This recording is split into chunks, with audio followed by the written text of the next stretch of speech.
Hello everybody, this is Dr. Flight, and this is going to be a video presentation of marketing channels, and we're going to talk about a couple different channel designs and the idea of what a channel is, and different types of intermediaries and how we might want to think about managing those. So with that, let's begin by just simply talking about what a marketing channel is. It's going to be a set of independent organizations that are involved in the process of making a product or service available to the intended market. So the idea here is not any single firm is particularly good at doing everything that is needed to bring a product to market. So as a result, we want to incorporate other organizations, other companies, other folks who can help us. So in essence, outsource a lot of the activities that need to take place in order to bring a product to market. So with that then, multi-firm marketing channels bring companies together. And this allows companies to be able to specialize a skill or a feature or something that they do. So in other words, manufacturing company can focus on simply manufacturing, and they don't have to worry about distribution and retail and storing and all these other things. They can simply manufacture to the best of their ability because they're specializing in doing that. And that's the case with all of the firms that are involved in a channel. Each one can specialize. So that's certainly the hallmark of one reason why efficiencies are gathered by using relationships in a channel situation. Another aspect is that firms need to work together, and the ones that work well together outperform other systems or other channels that they might compete against. So this may be a form of competition or a competitive advantage that happens as well. But the channel idea is one where cooperation within the channel has to happen. And if it doesn't, then things are going to break down. So assuming that the channel members behave together and are working towards a similar goal, then the channel, when designed and operated efficiently, can help protect the organizations within it and also help form a competitive advantage. So that's kind of a big idea moving forward, that firms can compete with each other on a systems level as opposed to an individual level. So you have a system of companies that work together, and one system may compete against another system and therefore gain a competitive advantage. The major types of intermediaries can be numerous. And it's really somebody who or organization that falls between the customer and the beginning of the production process. So there are lots of different types of intermediaries, ones who take possession of the product, some who take ownership of the product, and some who don't do either. So we have middlemen is a general term that would be somebody who would be a quote unquote intermediary. Agents are ones who help facilitate deals, making deals happen, or finding buyers or finding sellers, for instance.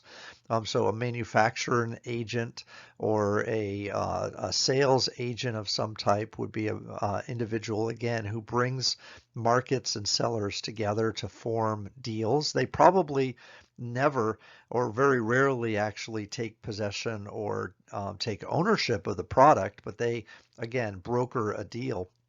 We have wholesalers, we have distributors who handle a lot of distribution functions and storage functions. We have distributors may indeed take possession and ownership of the product. Retailers and store level agents as well, or store level intermediaries as well, help us too. So these are different types of intermediaries who actually carry the product or move the product and help facilitate its sale. Which then leads us to the idea of how do we manage these intermediaries and how do we place them in order for them to do a job that we don't necessarily want to do. We have these idea of channel designs, and we're going to come back to this towards the end to talk about a couple specific types of channel design. But these that are listed here on this page offer kind of a generic view, if you will, in terms of how the channels are built and kind of some of the considerations that we'll look at here in a moment or two. But the direct approach would suggest that the manufacturer sells directly to the end customer. This assumes that the manufacturer has retail ability and can handle or can outsource distribution. It may be that the manufacturer uses a website or they use some type of a direct sale attempt or communication to the end user, and the end user gets its all of its information from the manufacturer, and this manufacturer helps facilitate everything that's going on from that perspective. We may, though, introduce a retailer. Now, if we have the second type of channel design, it assumes that the retailer is large enough to handle the wholesaling and some of the distribution needs that are required. So manufacturers, for instance, may bring their products directly to a Walmart distribution center, and then the Walmart distribution center distributes it to the Walmart stores, where Walmart is handling distribution, storage, and also the retail function. So large retail chains are often in this type of a design where they can handle some of the wholesaling, distributing, and transportation types of activities. If not, then we need to have a wholesaler or some type of intermediary get in the middle who can then redistribute the product because the retailer is not large enough to handle these activities on their own, and the manufacturer wants to focus on manufacturing. That's their job. The next type would be a similar type of arrangement, except that we have an agent who's able to broker a deal between retailers and manufacturers.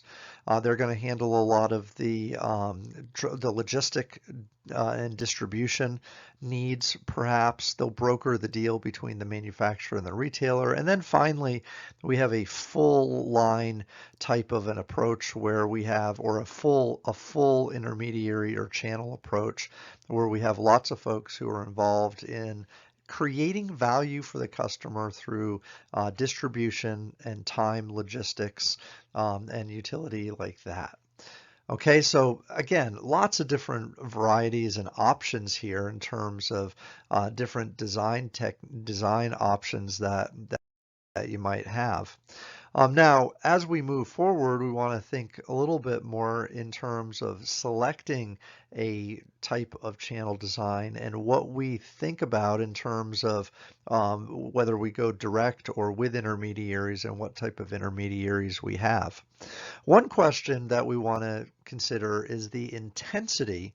And again, we'll talk about intensity types here in a second or two, but we want to think of intensity in terms of the degree to which the product is available to the market. That's the whole key with intensity. Like if you want to have, for instance, the availability level in the ATAR model to be very, very, very high, then that would be an intensive distribution strategy where the product is located everywhere. We sometimes think of this from a geographic dispersion element. We also think of it from a timeliness manner, but in truth, it's our ability to reach the market and the percentage of the market that we're actually trying to reach. So that's one consideration that we think of when we're selecting channel design. We also think about control within the channel and whether we will have control of our downstream intermediaries once the product leaves us. So in other words, can we protect our product and the integrity of our product, our brand and our brand equity, once we distribute the product to wholesalers and to retailers and to salespeople downstream? Like it may be really important for a branding perspective for us to protect how the brand is being displayed, how the brand is used, how the product is being sold, and things of that nature, which suggests that I need to have a lot of control in my channel design, and I need to be able to control those firms that are subsequently using our product or selling our product or handling our product. So these are two significant considerations when you're choosing which channel design to use. Yet another consideration deals with what the priority channel functions are, ones that we want to be able to invest in and ones that we can let others do. So think about the different activities that are required in order to get the product to market. For instance, order processing, handling, warehousing, inventory management, transportation, retailing, sales, personal services like follow-up and things of that nature. Can we do this, and which of these can we not, and are we not willing to invest our own resources towards? And for those that we're not willing to invest our resources towards, we need to outsource it. We need to have partners do this. We need to have intermediaries handle these specific activities. So consider, for instance, what are priorities, what are important to you, and those things that are important to you, you need to protect, and you might need to handle on your own base, on your own dime. So for instance, if you're handling a high-end product and you feel that personal level service and sales are important, then you need to have a lot of control over personal sales and service because that's something that's important to you. So you may want to do that yourself. You may want to have your own stores. You may want to form a partnership with retailers that would provide you exclusivity or something along those lines. For sure, no doubt, you might want to involve in some type of activity like that. Okay, so three things to consider then when you're dealing with selecting your channels. So these should be things to remember. The intensity of your distribution, how much control you have, and which elements you want to outsource and which elements you want to do yourself. Those would all be considerations as you move forward. So we looked at the chart and we saw that there are different types of channels that could be designed. And so just to again review, we had a direct channel which said that we would move directly from the producer to the consumer. And as we're doing this, we know that communication is enhanced because we're speaking in a bilateral way directly to the consumer and the consumer is speaking to us. We have different methods and tools. Now, obviously, the internet has sort of re-energized this form of channel. You know, we had catalog sales and telephone or door-to-door sales, and while those methods have declined in popularity, the internet obviously has really enhanced and encouraged direct channel designs. So this is a really good method if you need information directly from the consumer. Again, you have that direct communication flow. It's also a good method if you have like a niche market or a market that is very identifiable, that is easy for you to reach. So, you know, that makes sense if you're able to do that. If you define your market that way and your target market and you can reach them and they're small, then you may want to approach them directly yourself. This type of strategy may use what we call an exclusive distribution strategy, and it might be one where we own retail stores ourselves and our retail stores are a direct line to the customer. Now, if we're not going to use a direct approach, as we mentioned earlier, we're going to introduce an intermediary. So I've mentioned this one already where we have the retailer involved. And again, one of the key points here is that the retailer has to be large enough to assume some of the wholesaling and distribution functions. We often may associate this with a selective distribution strategy, and you will find retailers that have a fairly large distribution or a fairly large footprint, a fairly large number of outlets. Sears, for instance, Target maybe. Larger grocery store chains often do these types of things themselves where they buy directly from a producer as opposed to with a wholesaler.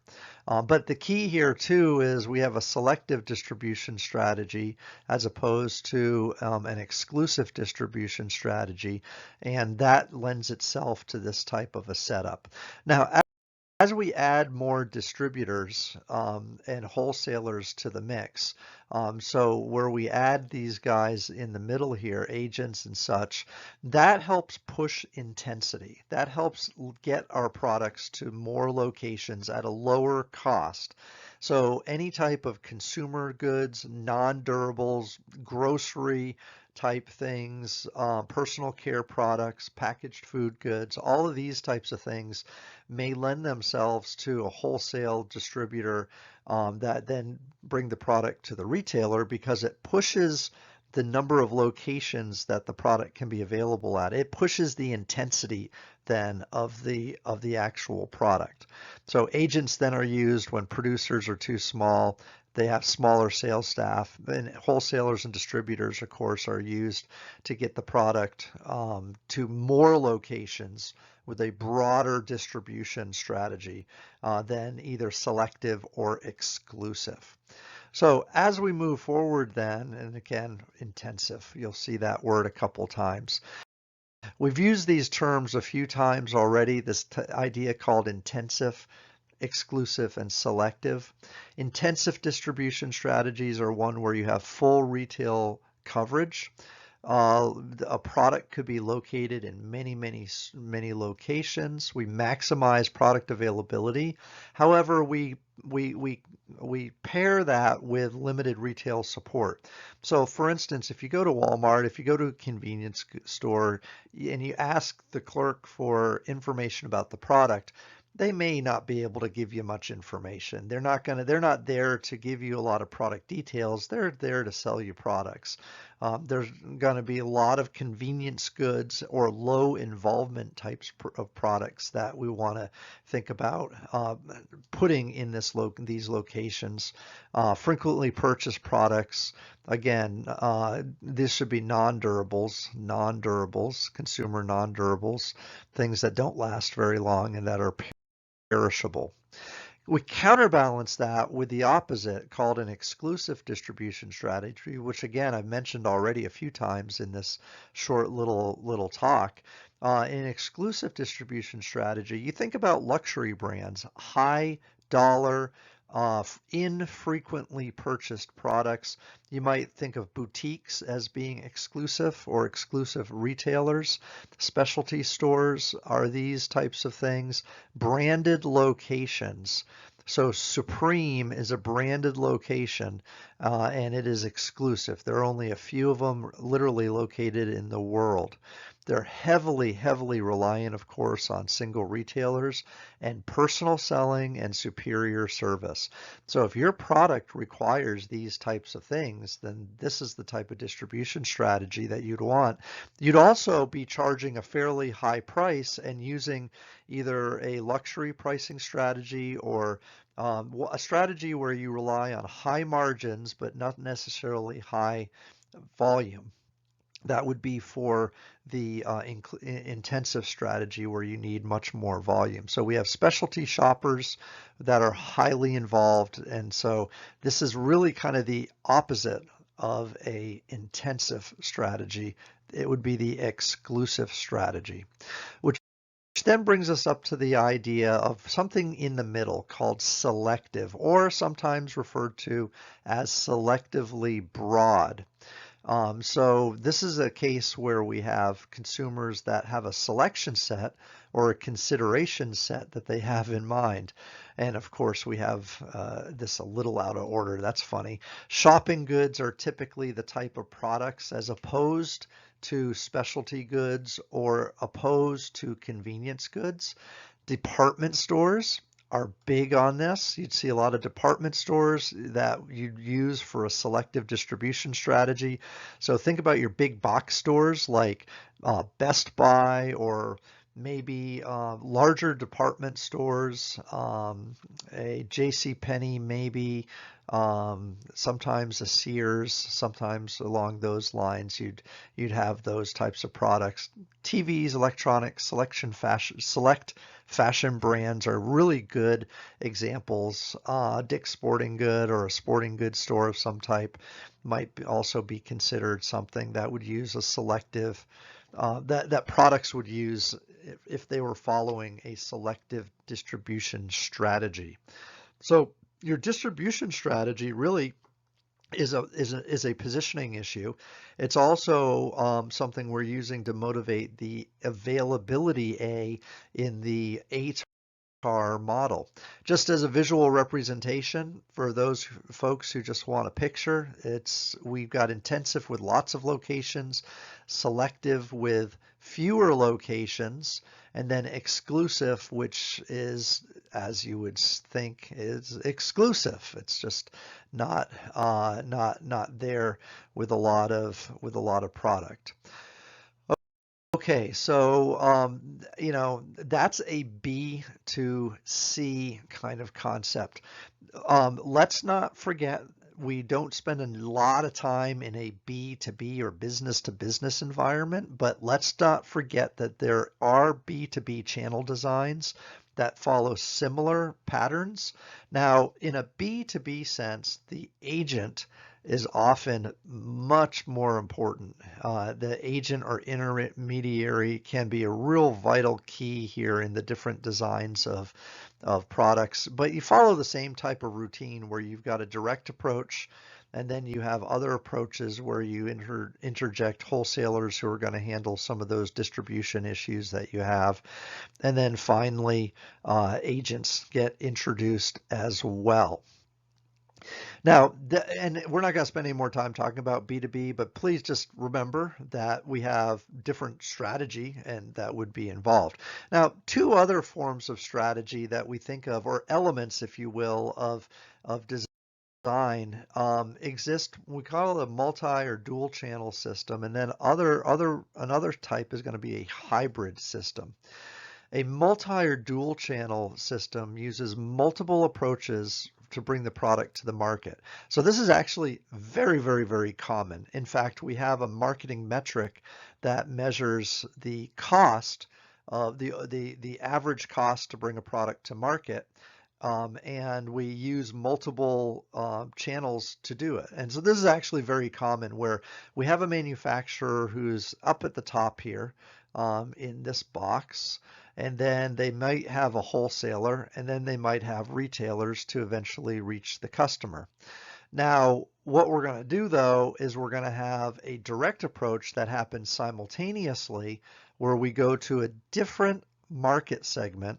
So this is a different target audience with a product, and we're using a different channel to do it.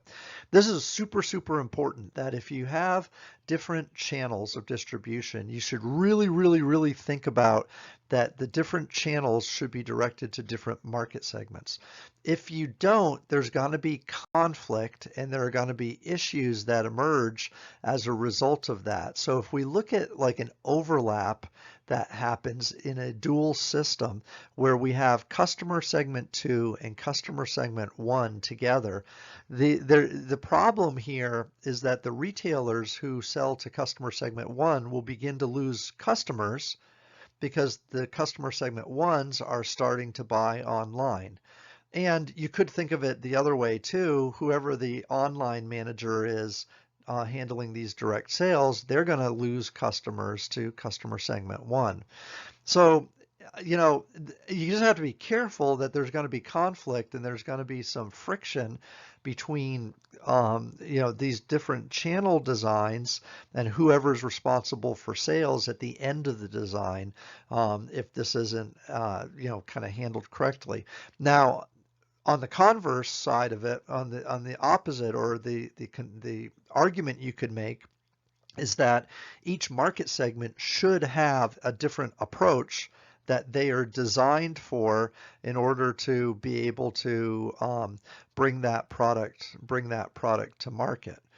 So that actually works out pretty well if you think about how you're going to how you're going to create your channel, that it'll be designed specifically for a special market segment.